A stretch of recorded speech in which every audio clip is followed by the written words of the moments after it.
Hello mga ka-learning, this is Teacher Jaay. Welcome to Learning for All Seasons. In today's video, we will talk the different ways on how to pronounce or say the article THE. Please like, share, and click the notification bell below for more updates. The word THE is pronounced in two ways. It is pronounced with a short sound like the, and as a long sound, the.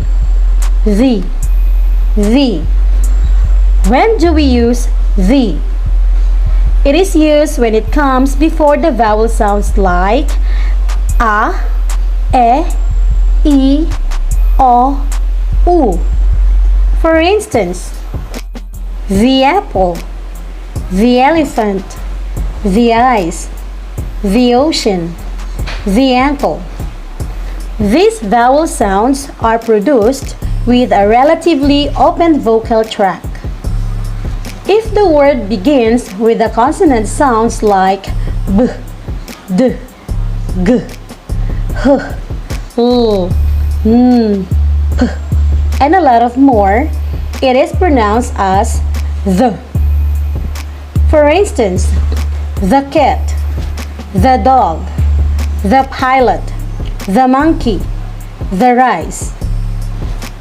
Consonant sounds, in contrast, are created by pushing air through a small opening in the vocal tract or by building up air in the vocal tract, then releasing it.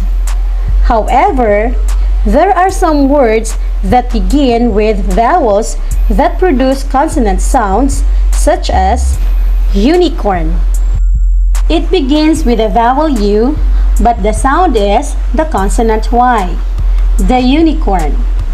Another example is university. It begins with the vowel U, but the sound is the consonant Y. The university. In another way around, there are some words that begin with consonants and produce vowel sounds like hour. It begins with a consonant H, but it uses a vowel sound ah. The hour. Next is heiress. It begins with the letter H. However, it uses a vowel sound eh. The heiress. Moreover, we can also use the long sound, which is the, when we wish to place emphasis on a particular word. We called it emphatic the.